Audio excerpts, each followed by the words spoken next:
Hello students. Today we discuss module 5 of our syllabus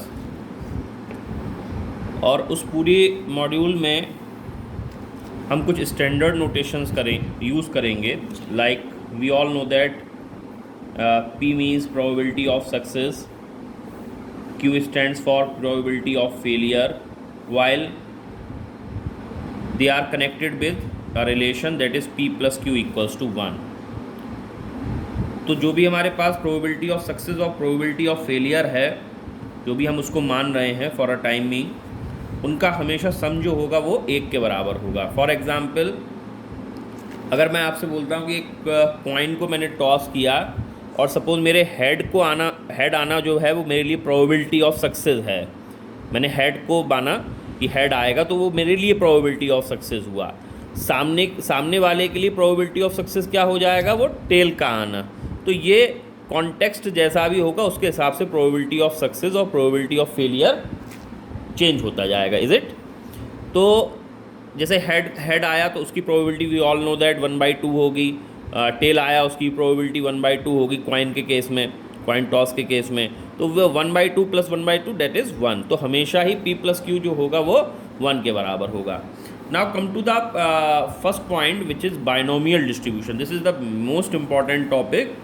अगर हम examination की बात करें तो बड़ा इंपॉर्टेंट टॉपिक है ये बाइनोमियल डिस्ट्रीब्यूशन.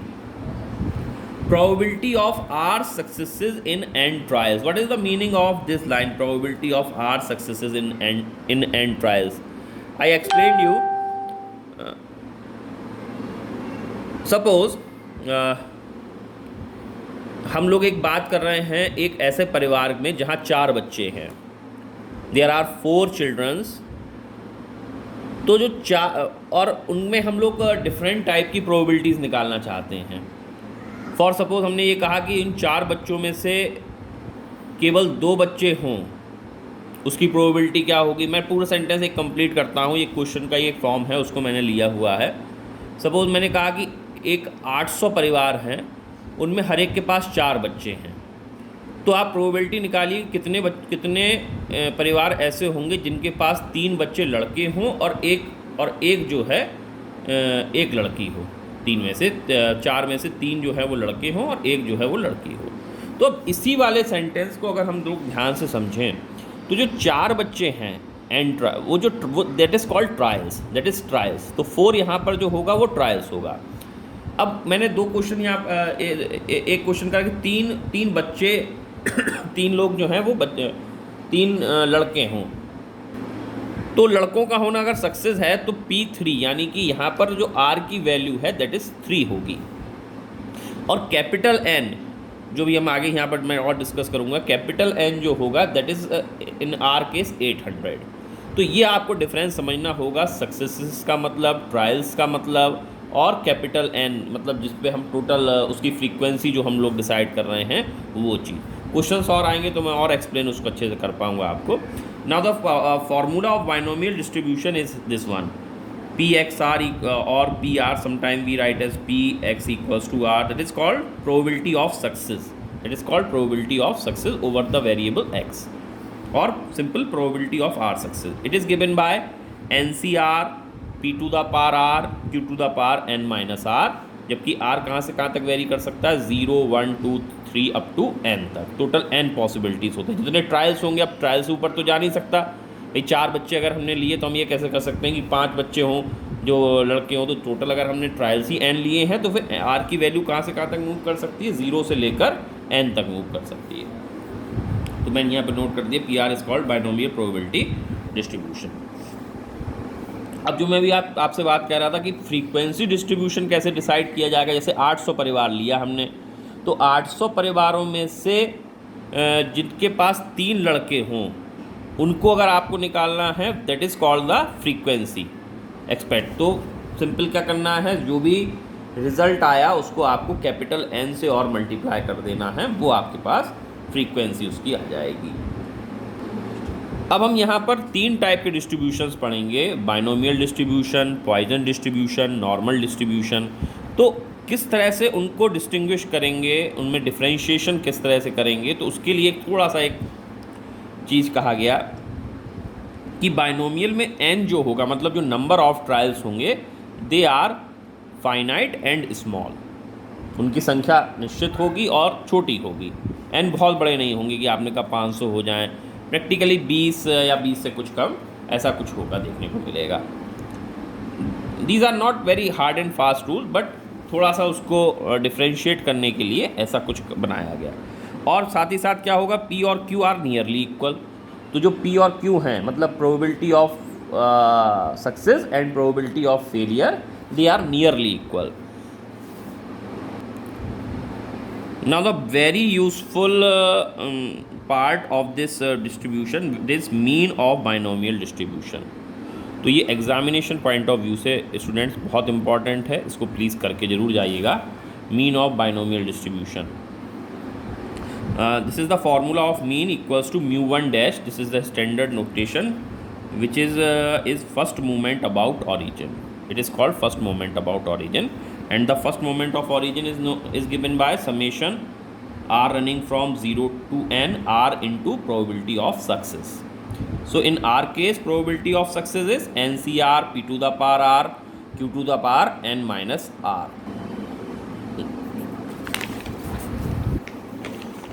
Now इसको अगर हम थोड़ा सा सॉल्व करें तो because as we see r की पहली वैल्यू 0 से शुरू हो रही है, बट यहाँ पर भी आर है, तो आर को अगर मैं 0 रखूँगा तो पहला टर्म तो 0 आना है, इसलिए आर की रनिंग 0 से ना करके हम कहाँ से ले सकते थे, 1 से ले सकते थे। तो नेक्स्ट स्टेप में यही किया हुआ है कि r running from 1 to n r, और एन सी आर को मैंने उसको फॉर्मूले से अलग अलग कर लिया, n फैक्टोरियल। We all know that what is the value of n c r, it is equals to n factorial upon r factorial into n minus r factorial। तो इसी फॉर्मूले का यूज़ किया है मैंने और इसकी वैल्यू लिख दी है p to the power r q to the power n minus r। अब बस इसका सिंप्लीफिकेशन रह गया। देखिए r और r फैक्टोरियल नीचे है, तो इस r फैक्टोरियल को मैं r माइनस 1 लिख सकता था, r माइनस 1 फैक्टोरियल। तो उस r से ये r कैंसिल हो जाएगा और जो रिमेनिंग टर्म बचेगी वो क्या होगी, n factorial r minus 1 factorial n minus r factorial और रिमेनिंग टर्म। अब थोड़ा सा यहाँ पर मैंने चीज़ों को व्यवस्थित करने के लिए, चीज़ों को इकट्ठा करने के लिए एक p की पावर यहाँ से बाहर ले ली। तो p जब बाहर आएगा तो क्या बचेगा आपके पास, summation r running from 1 to n, इस n फैक्टोरियल को n माइनस 1 फैक्टोरियल लिख लिया, r माइनस 1 फैक्टोरियल, और क्या करा, इस n माइनस r को ऐसा लिखा मैंने, n minus 1 minus r minus 1, तो 1 से 1 कैंसिल आ। ऐसा क्यों लिखा उसकी वजह बहुत क्लियर होगी, मैं अभी आपको इस पर बता पाऊंगा। p to the power r minus 1 p to the power r minus 1 हो जाएगा अगर p की एक पावर ली, और q को भी n माइनस r को भी वैसे ही लिखा मैंने, दो हिस्सों में n माइनस 1 माइनस, इनका जो डिफरेंस है वो लिखा बेसिकली मैंने। तो इस अगर ये वाला n बाहर आएगा तो np summation r running from 1 to n। अब देखिए ध्यान से, ये n बाहर ले चुके हैं। अब ये जो इतना वाला जो हम लिख रहे थे, क्यों लिख रहे थे उसकी वजह, अब मैं इसको इस तरह से बता देता हूँ आपको करके। आपको एग्जामिनेशन में ऐसा कुछ नहीं करना है।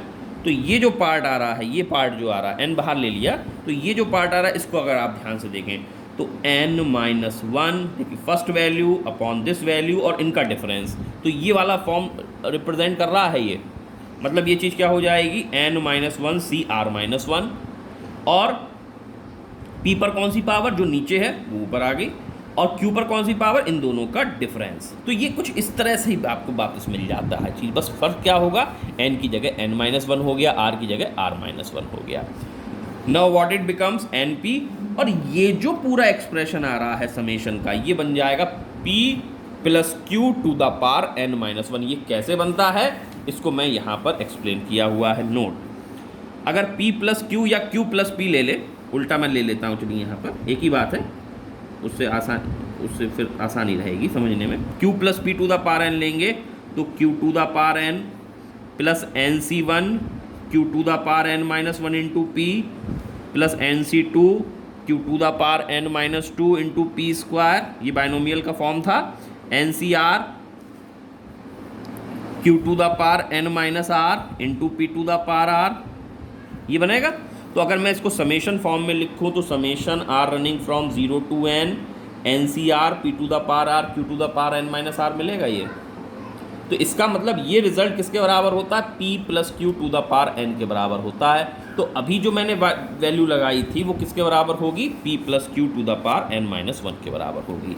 और but we all know that, इससे पहले भी हमने देखा था कि P प्लस क्यू 1 होता है, तो म्यू 1 डैश हमारा किसके बराबर आ गया, NP के, यानी कि मीन किसके इक्वल हो गया, NP के इक्वल हो गया।